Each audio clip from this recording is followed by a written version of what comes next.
Hey, Michelle. Hi, everyone.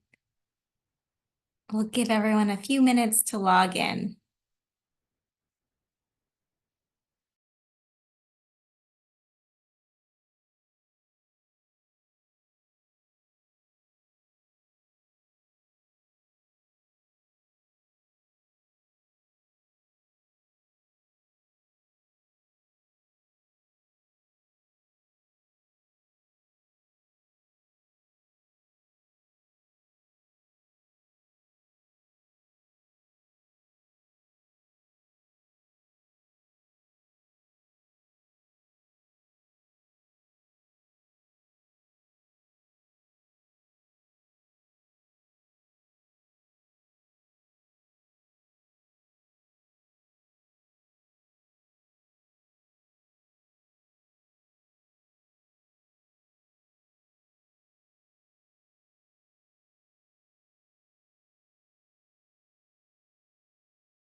Welcome, everyone. We'll give everyone a few minutes to log in.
It looks like there's some questions in the chat about a code to check in.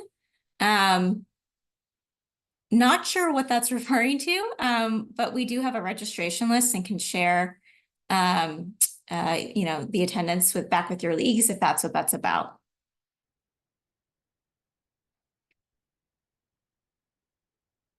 Feel free and share more info if that would be helpful so that we can get you what you need.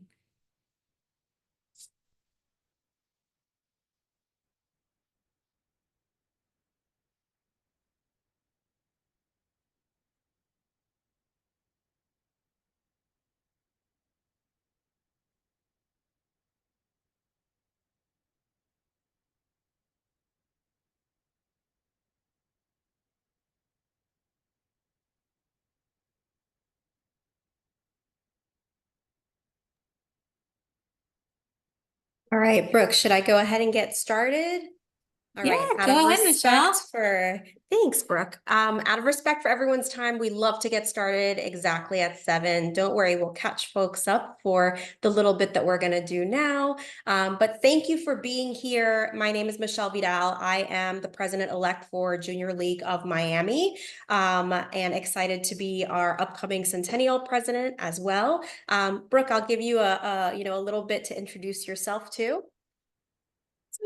Hi, everyone. I'm Brooke Laskin. I am the leadership training chair at Junior League Miami in my second year. So taking on a leadership role inspired by Michelle's leadership, and we're excited to be presenting to you today on behalf of Junior League of Miami.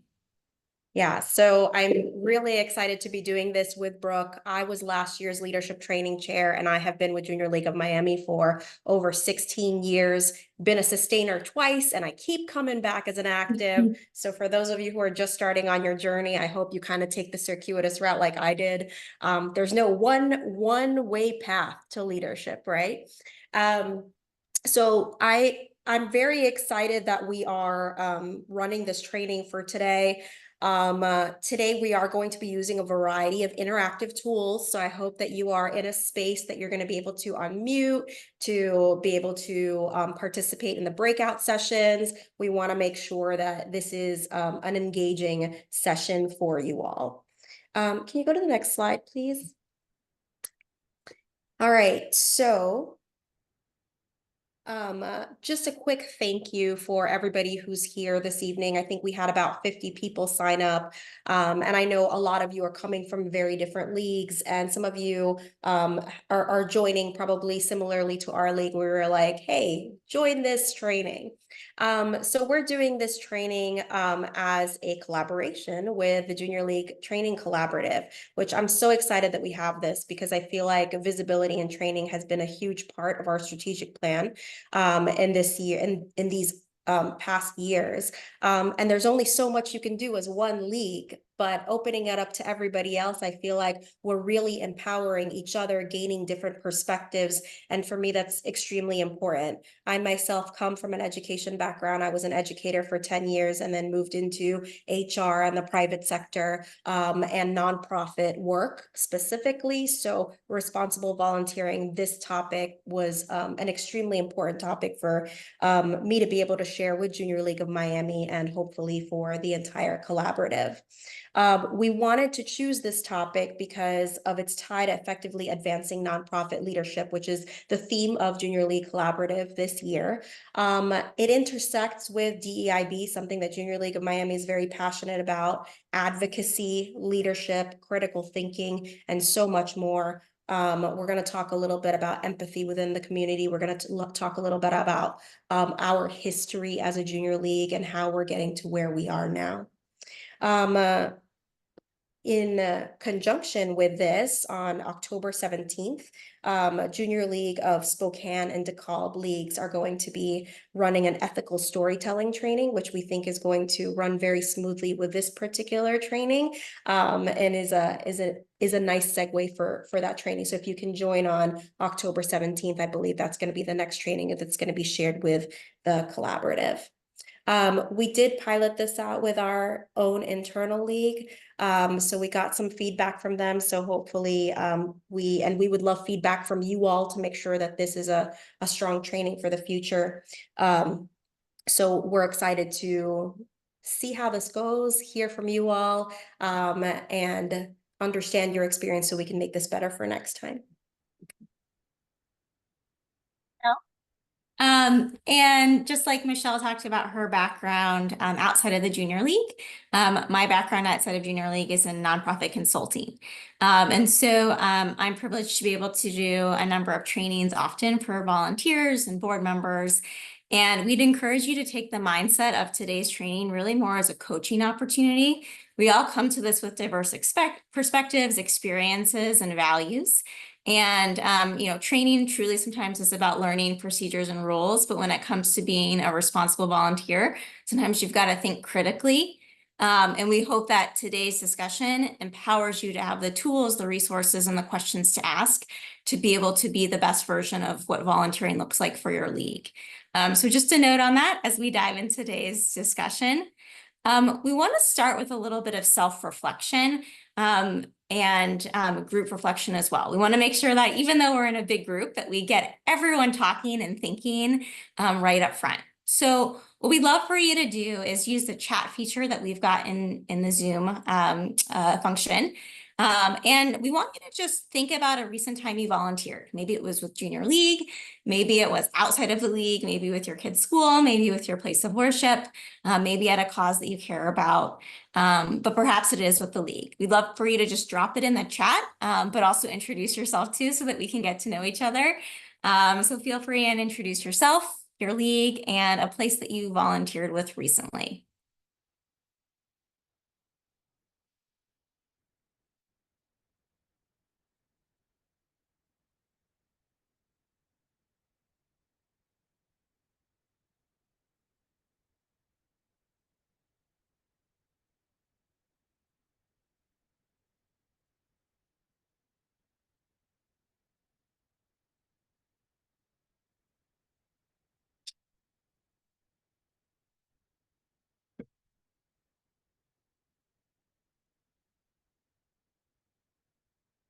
So many places, so many areas that have had impact across the US. So many organizations impacting women and youth. It's great to see. Keep the chat flowing. We want to move to the next question for you to all reflect on now that you have an organization and a specific memory in mind. We'd encourage you to keep these notes though for yourself. So maybe you want to grab a piece of paper if you've got something handy, or maybe you have, your own note-taking method on your laptop or your phone. But we want you to think about what you knew about the organization ahead of time. Maybe you knew when to show up. Maybe you knew what to wear. Maybe you knew who you'd be resourcing, the work that you'd be doing. Maybe you knew what the mission was. But we want you to think about what you knew ahead of time.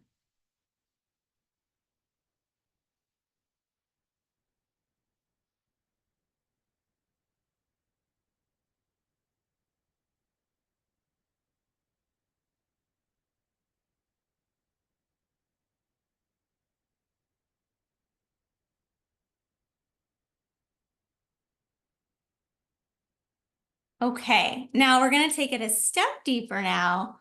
We want you to think about that moment when you were volunteering, and we want you to reflect on about whether or not anything surprised you while you were volunteering.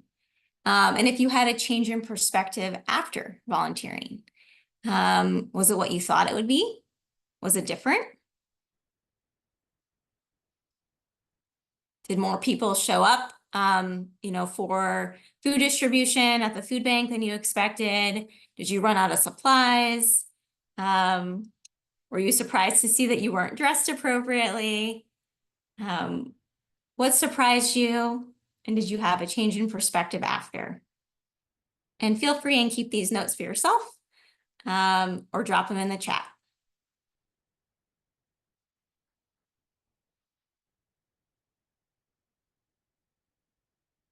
Yeah, this is a great comment. Underestimated the number of people in need.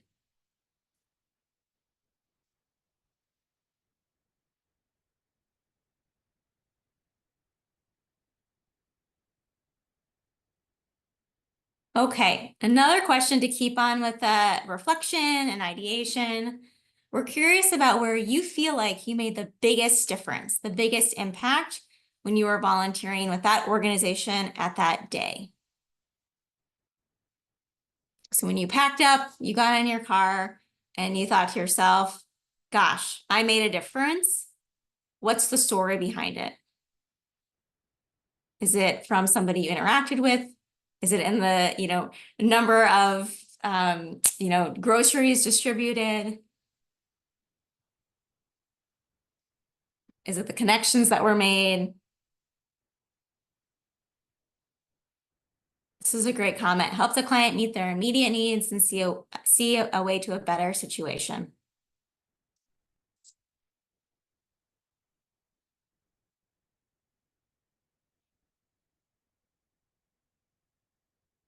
Okay, last question on reflection before we dive in. This ties back to responsible volunteering, of course. What would have made you been able to have an even bigger impact? What tools, trainings, context, information ahead of time or during the volunteer event would have allowed you to done even more, or done your volunteerism in a different or better way? Clear expectations, that's a great one. And feel free and drop it in the chat.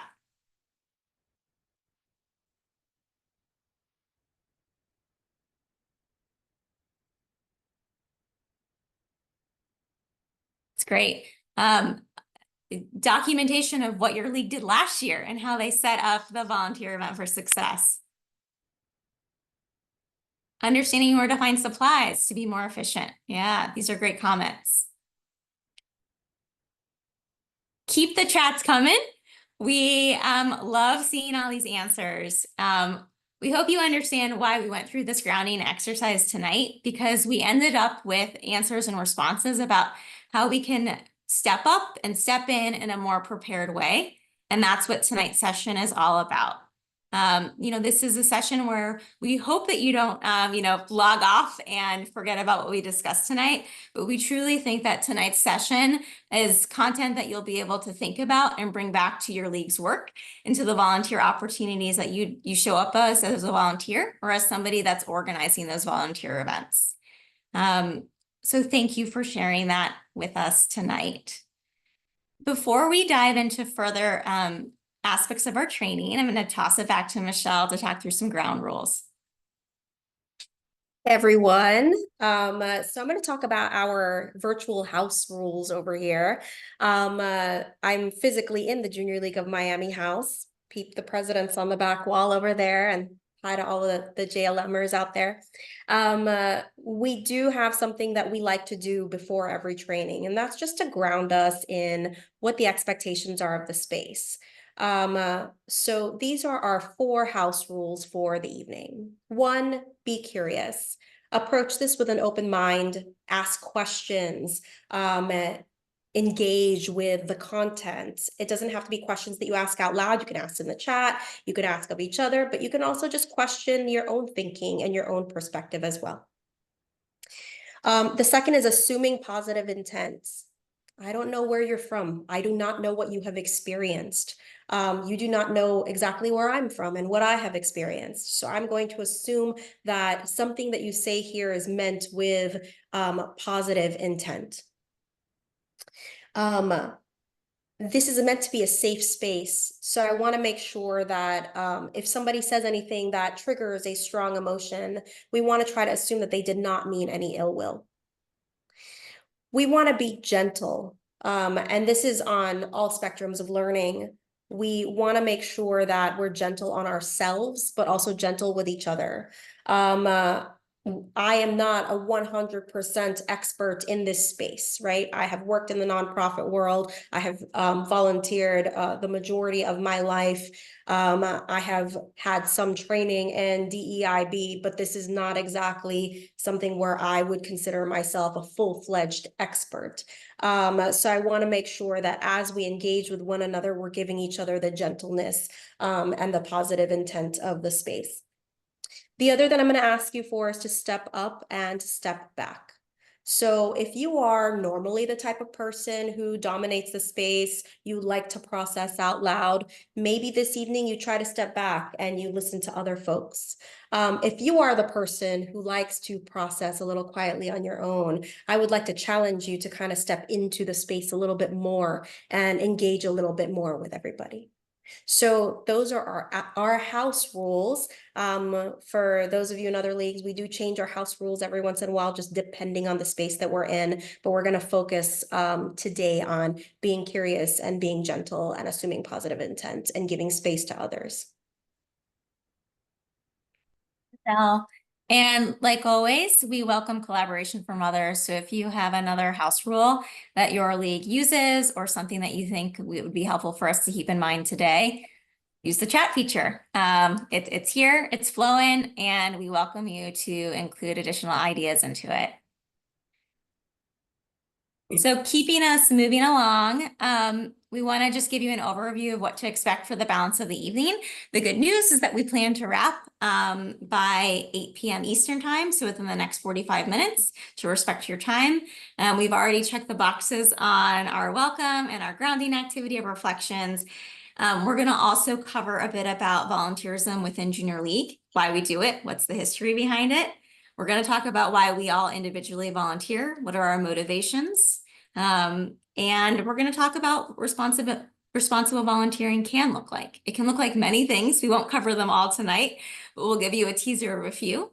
And then we're going to hop into some case studies and some breakout groups before wrapping with some time for closing reflections. So thanks for being here, and we'll get us started. So the first thing that we wanted to just draw attention to is our mission. We're sure that you've all memorized your own league's mission, as well as the mission of AJLI, right? So spoiler alert, if you haven't, we'd encourage you to actually take the time right now to look up your own league's mission, because that will help us with an activity that we're going to do in a moment.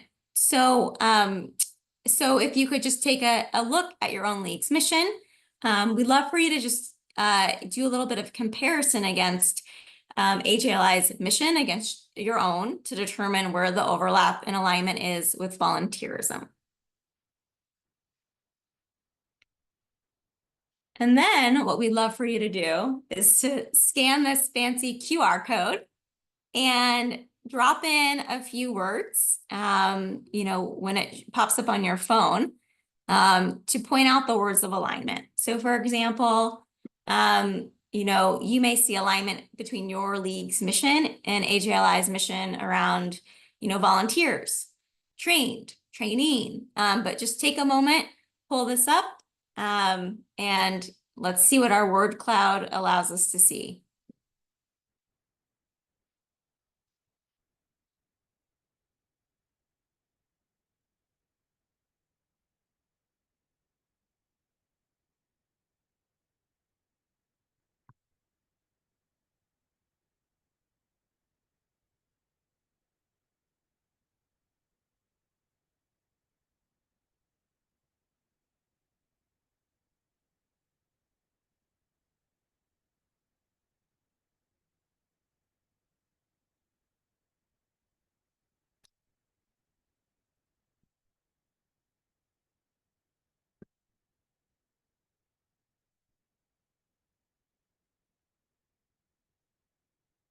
And for those of you who are figuring out the code,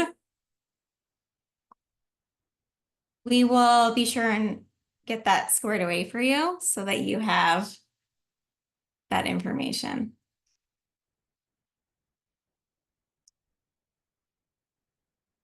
Okay, so I'll share this so you can take a look at where we're at. So you can see from the 25 responses that we've had so far, or 26, it's growing because you all are doing the QR code. Community impact is coming up at the top, volunteer, collaboration, and we're doing this exercise just to show you and for us to all see that even though we're in leagues all across the country, our missions all relay around the idea of making a difference in our local communities through volunteerism. In order to do that, we have to be responsible volunteers. So keep the responses coming. We're happy to share this word cloud and follow up to today's session.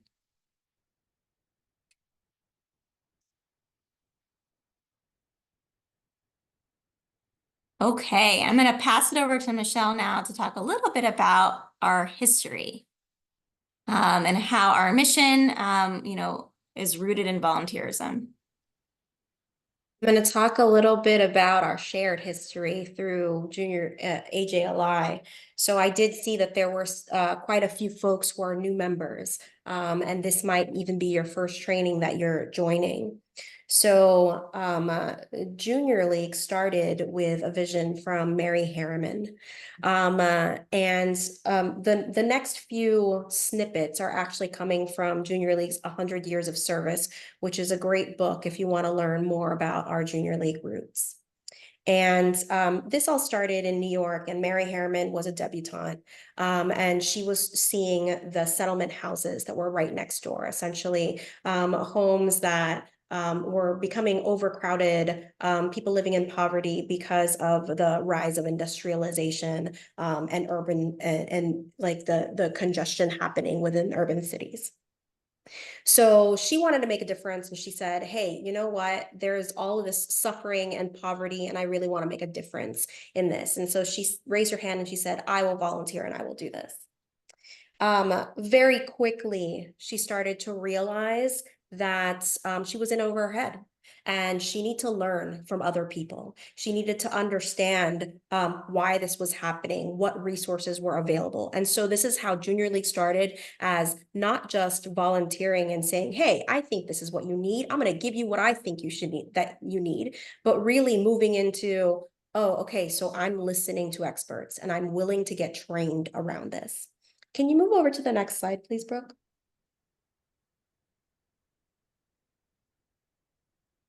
I love this idea that, you know, it's not just enough to do good. You can actually do more harm than good if you're not moving through a space in an informed and responsible way. And that's why we talk about this as responsible volunteering.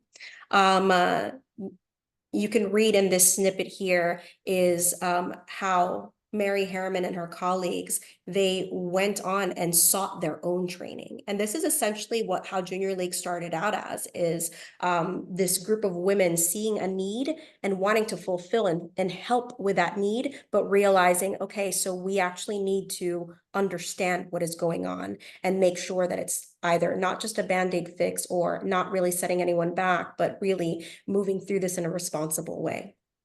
Other junior leagues started popping up across the United States. And something that they actually shared is that while they wanted to do good, part of the training was understanding your sense of place and space. Can you move to the next slide, please, Brooke?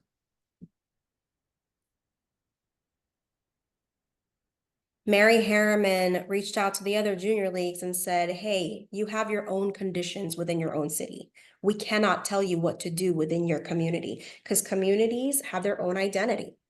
And so each organization of junior league should really be founded on the conditions in each individual place. And I love that idea of responsible volunteering being starting off with, you have to understand your community. You have to understand the population who you serve. You have to understand the conditions in which and why that service is needed and why we're getting to a place where, okay, we're providing this support for this need. So, and I shared this with our own league when I did our training, but I have a background in social work, but I wasn't always a social worker. One of my first jobs was at a nonprofit, Habitat for Humanity. I'm sure there's many on the line who've either worked for them or volunteer with them. And I quickly realized that I needed more training to be able to do the most good. And so that story relates personally to me and my own journey as a professional.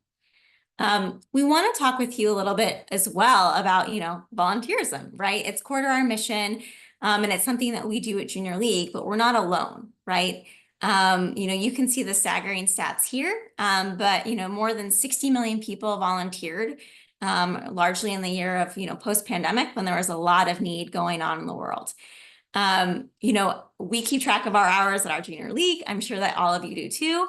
But just to give a sense of this, our league contributed 22,000 hours in 2023.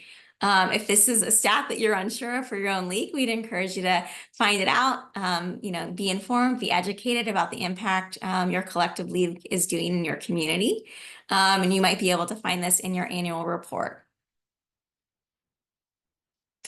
We want to also talk a little bit now about, why is it that we volunteer in our busy adult lives? So I'm going to launch a poll to keep tonight interesting. And you'll see it on the screen. Michelle, is it thumbs up if you can see it? Great. So we want you to just take a moment, click all the responses about why it is that you choose to volunteer.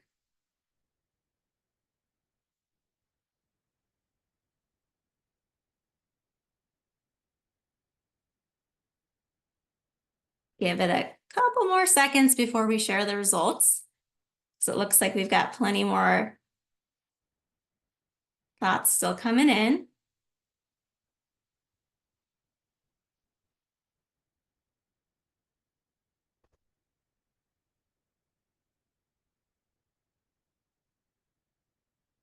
All right. We'll go ahead and share the poll. So why is it that we volunteer? We all want to make an impact. 95% of us want to make an impact. We want to be social and productive at the same time, and Junior League is a great place to do that. followed closely by supporting particular causes. And that's a really interesting aspect to think about for our own leagues in terms of your strategic plans, how it is that you choose your issue areas, place-based needs, as Michelle talked about earlier. So let's take this a bit further. How does this compare to what others say? So across the nation, we wanted to show you how this stacks up. It's no surprise that some of our top three also align with some of the top three across the nation from a research study that was done, making a positive impact, being productive and social, supporting particular causes. What we want to draw your attention to, though, of interest, though, is the difference between what organizations think volunteers, the reason why they volunteer as opposed to what volunteers say. And that usually strikes up in the second one, being social and productive at the same time. So Junior League, has been smart to figure that out in terms of finding that social element with, the ability to be productive. So we encourage you to think about this because it's a little bit of, putting yourself in the shoes of others and something to think about as you're partnering with volunteer organizations.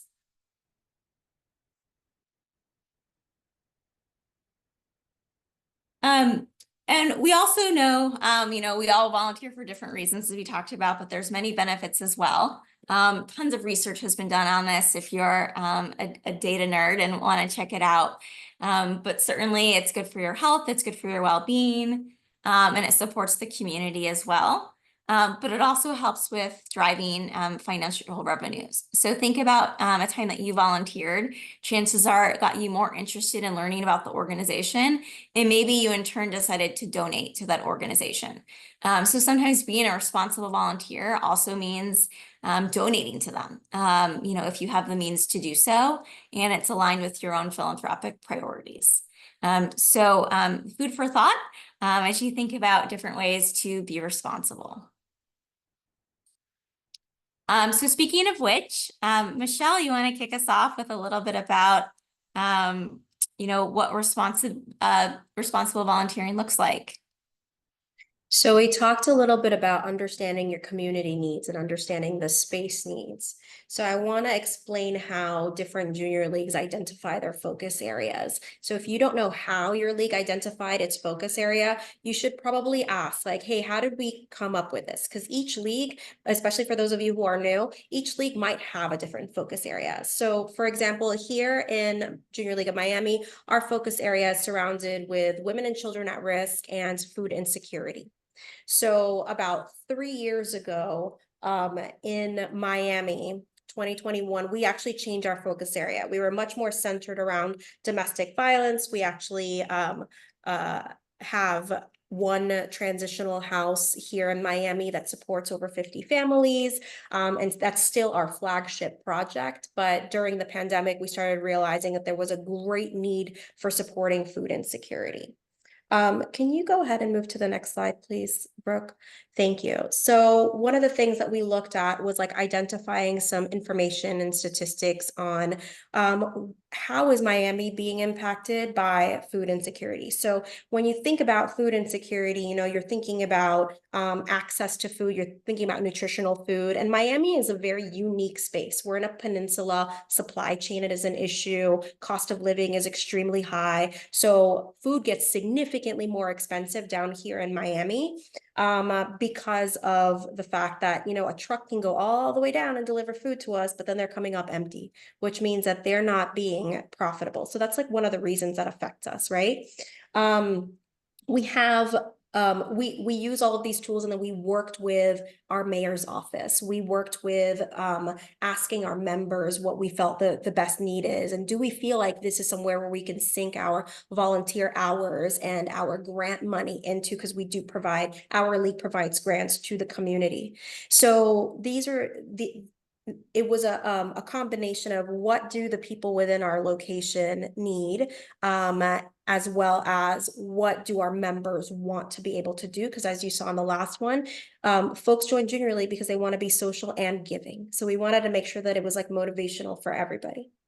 You can look at your own map the meal gap if food security is your focus area as well. This is the national statistic, but you can also drill down and look at Miami's. Can you go to the next slide, please? Something that affects Miami is like housing cost. And so people often have to choose between what do I pay for? And the first thing to go is normally food. So we started looking at partnering specifically with other organizations. We started becoming a convener within the food security space. So we partnered with Food Rescue to provide food distributions. We are part of the mayor's office's think tank to identify, okay, so some of the food distributions, we understand that it's a necessary Band-Aid, but we really need to look at legislation. We need to look at advocacy. We need to look at some of the things that are really affecting the reasons why people cannot afford to get food or cannot have access to nutritional food. So that's just an example of how we at Miami look at our responsible volunteering. We didn't just choose a focus area. Your league did not just choose a focus area, but really thought about what is a need within the community and what is the impact within the demographic that we are trying to reach. Michelle. And as you're thinking about your focus areas and the organizations that you're choosing to support, offer grants to, volunteer with, we'd also encourage you to think about being intentional with your word choices in terms of how you market and talk about those that you're supporting and the organizations that you're working with. And again, another plug for that ethical storytelling training that's coming up in October, which will pair well with this preview. So I'll give you an example, for my personal life. I used to work with an organization in which I did mental health counseling, and we were really particular about not calling those that we were counseling patients, but instead we refer to them as clients. In the food banking world, it's often about, feeding our neighbors instead of hungry people, right? So thinking about the terms that you use and how you may want to be referred to if you were in the shoes of somebody else. So we've offered just one of many, many examples of word choices on the screen.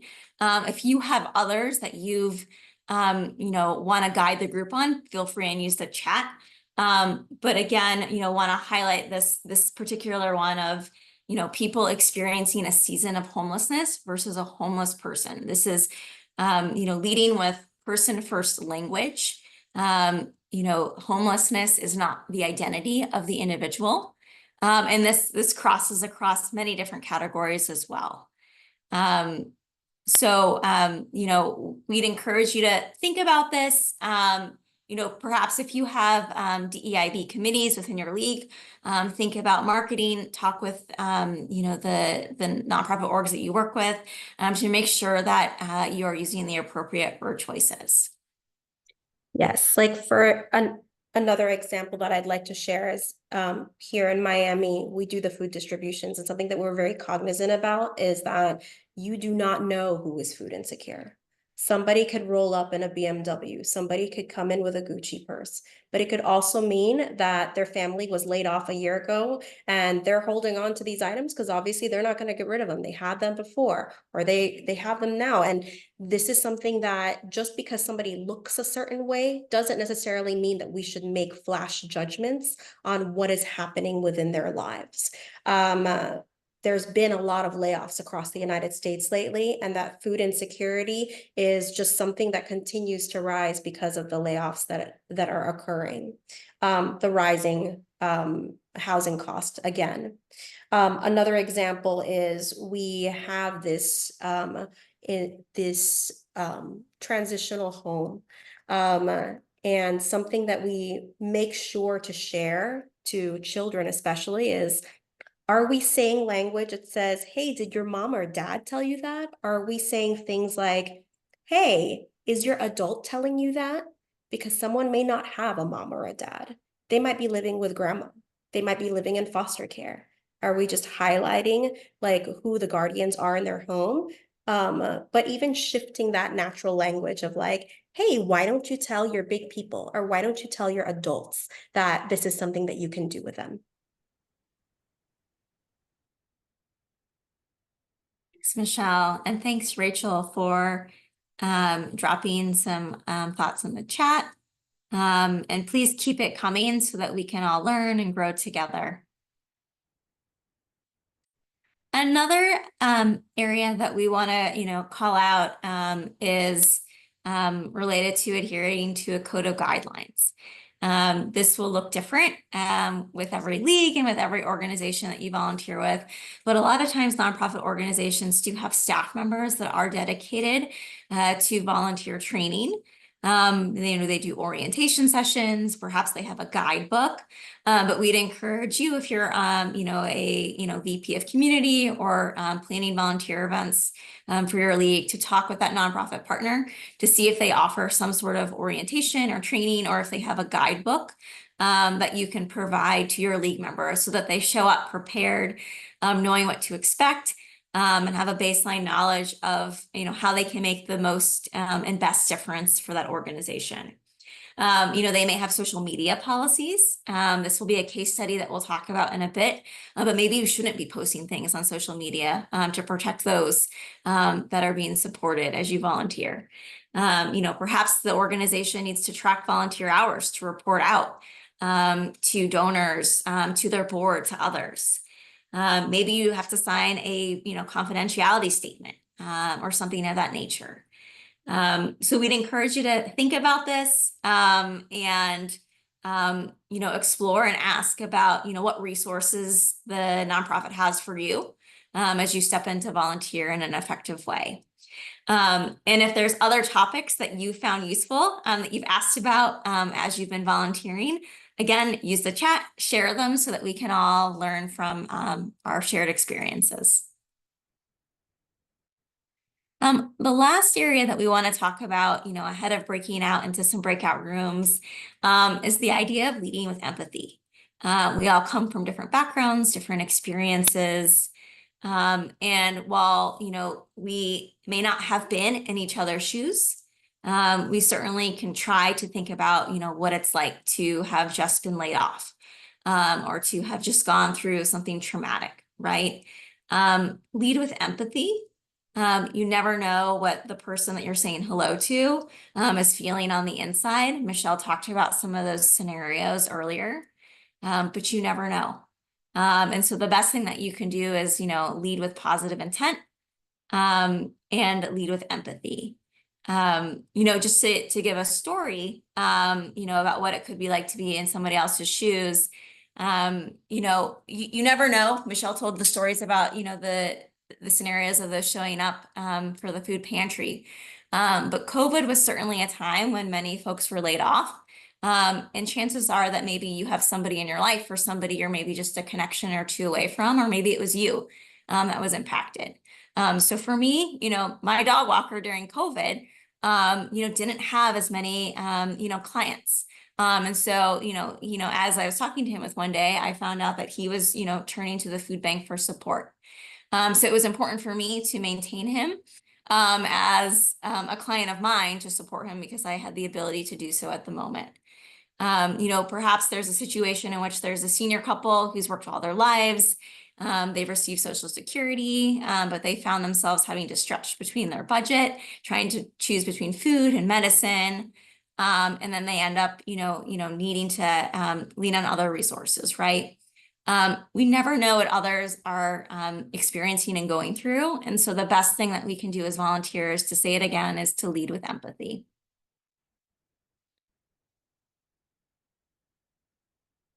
So now that we have given you a crash course, a preview, and just a few ways to be a responsible volunteer, we'd love to split you up into some breakout rooms. And Michelle, do you want to talk a little bit about that while I get things set up? Yes, of course. So in the breakout chats, please remember our house rules. step up and step back, be gentle, assume positive intent. So we want to make sure that you have a little bit of time to introduce yourselves, maybe kind of like speed round introduce yourselves. And then Brooke is going to share a scenario and prompt. And you'll have about 10-ish minutes. We might need to shave off a little bit of time to make sure that we end on time and discuss, okay, so what is the next step within this prompt? When we come back together as a main group, we'll be able to report out what we discussed within these smaller groups based off of the scenario and prompt that you were provided. Michelle. So I just dropped the prompts in the chat. Make sure you can open it up. And what we're gonna do now is switch you up into breakout rooms. We'll bring you back in about 15 minutes or so. So hang on just a moment while we get those set up.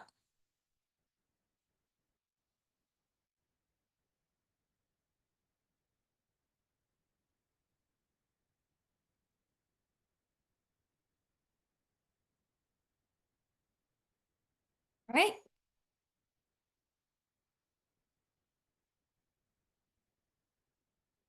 You should all be getting your invitations, and we'll see you back here in a few minutes.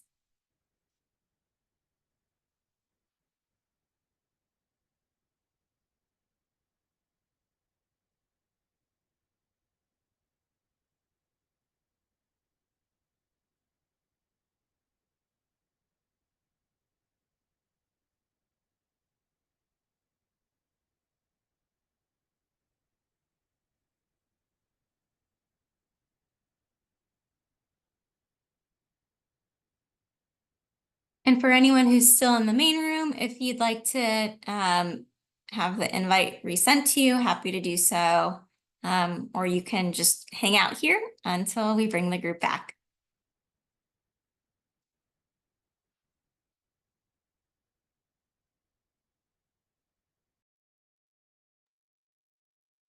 Hey, Brooke.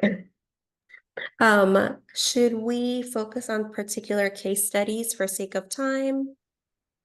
Yep.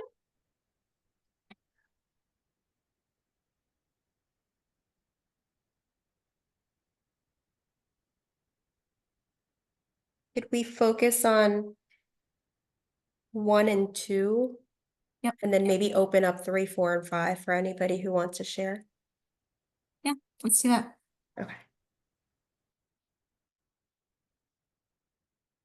And maybe we'll bring folks back at 55 or 50, 52. Yeah, split the difference, 52. It's 52. I'll give people a 2-minute warning.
Okay, I think we have everybody back into the main group. Am I right, Brooke? Thumbs up if we're good. All right, awesome. So some of you had different case studies. For the sake of time, we're only gonna be able to do one or two of these, but hopefully it kind of gets the gist of the feeling, and maybe we'll open it up if people can stay a little bit longer for a little bit more robust discussion for any of the other case studies. So we'll start off with case study number 1, and I'm just going to read it, and then I'm going to invite anybody to unmute and just be able to share and kind of summarize maybe what the conversation was within your own small group. So case study number 1, you tell a friend about where you'll be volunteering, and they tell you it's an unsafe area and they are worried about you. How do you respond? Based on your response, what would you do if your friend reacted positively or negatively? And what steps would a responsible volunteer take?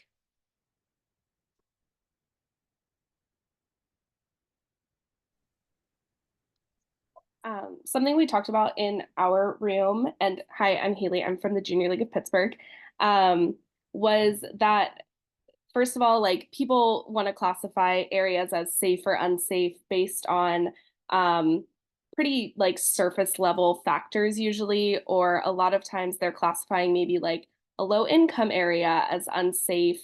But maybe they've never actually even been to that area and had any experience with it. Um, and just kind of explaining that I forget exactly who mentioned it, but that's an area that has been identified as having a need for certain services, and that as our mission as junior league members is helping to serve those areas that have need and the people that have need.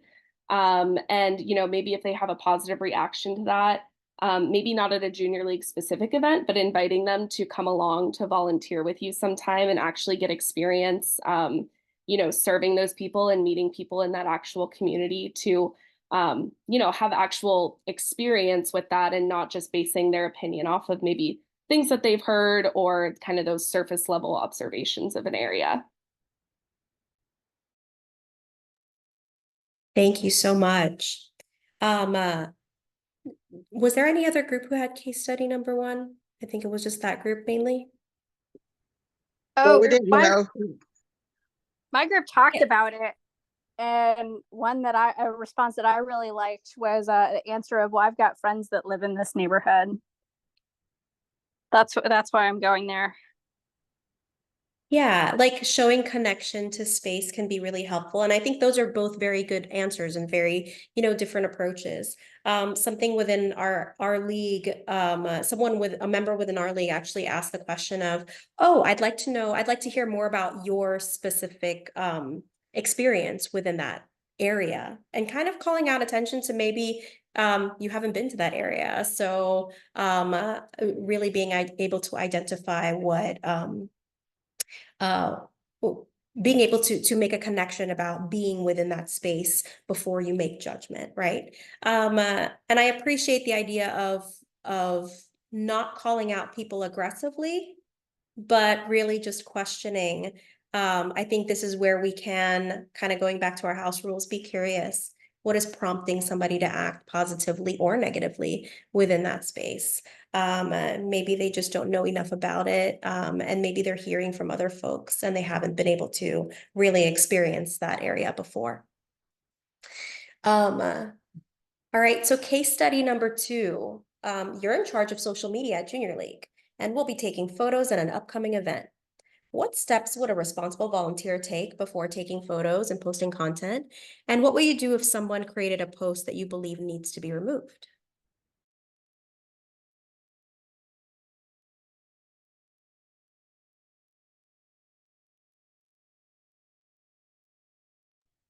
Well, I'll This is just jump in Latoya here. Washington. Oh, You can go ahead. this is Latoya Washington, Beaumont, Texas Provisional. Hello, everyone. My group, we discuss the photo release forms is important to gather. And if someone requests to take something down, it's like looking at it from a case by case basis. Once they sign a release form and it's been approved, but like an example on a case by case basis, if someone is a victim of domestic violence, we'll definitely take it down.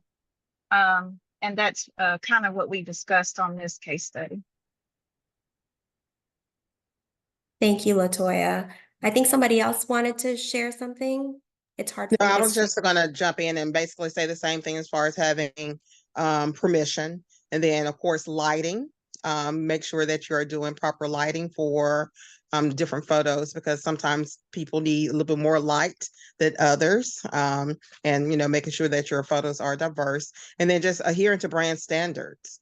Making sure that everyone in your league actually, knows as far as what the brand standards and the mission is, as far as posting photos or any type of copy that might make the league look bad in a different light or whatever. Because usually, as far as leagues in which I've talked with, they have specific people to post things as far as on social media, as far as internally and externally. And if it's something that's been pinged as far as with a particular league, then they usually go to that particular person and like I say, kindly ask for it to be removed and to say as to why. And the why usually is, well, this does not align with our brand standards. Even though personal pages are personal, but you are a member of the league 24/7, as well as you are your personal brand too. So that's something in which you really have to take into consideration, that not only do you represent yourself, you also represent your work, your work company, your family, your community,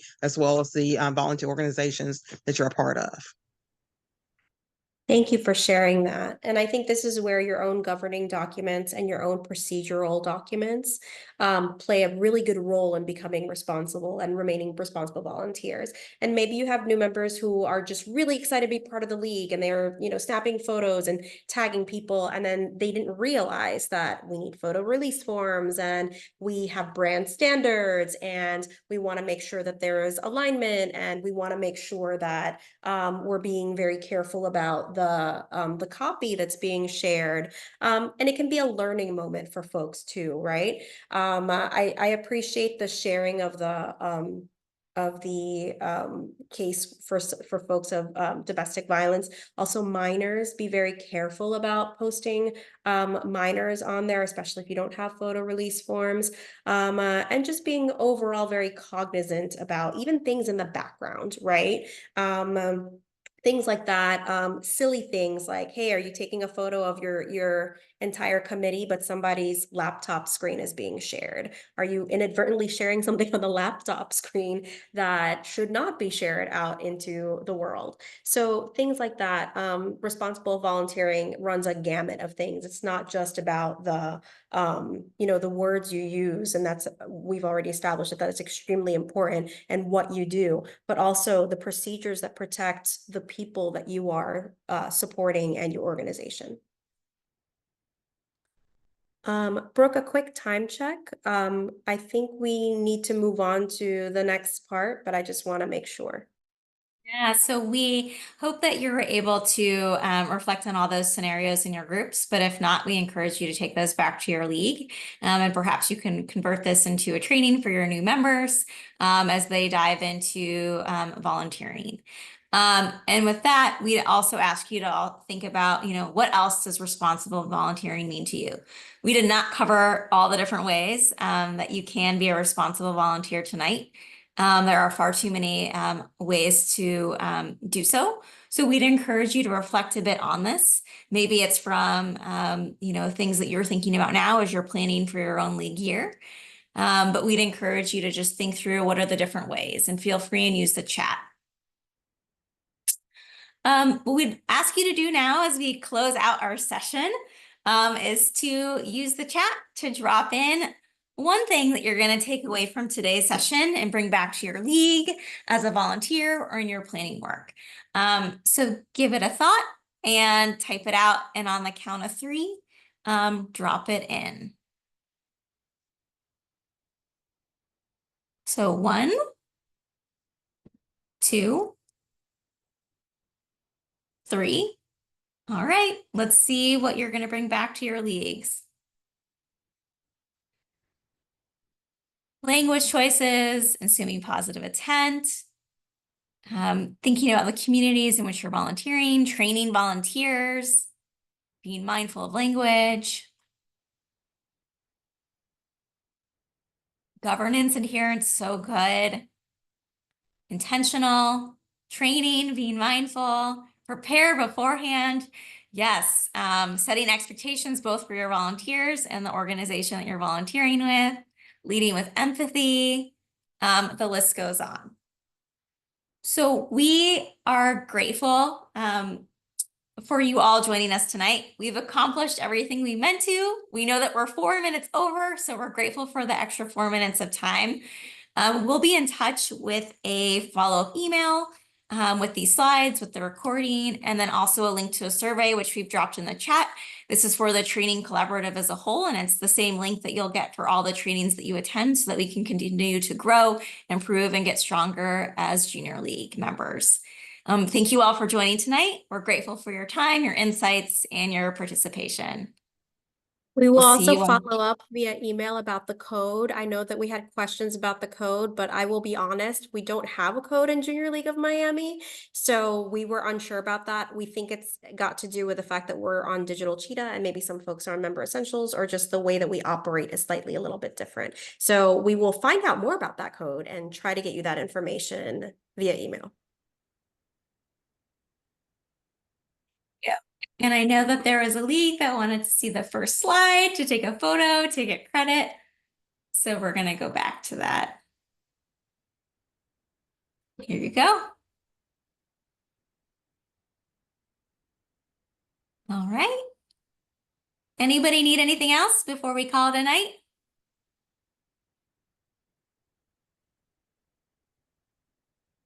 All right. Thanks all. We look forward to joining your trainings from your leagues as well. Thank you so much. We hope to see you all soon. Bye. Thank you. Thanks.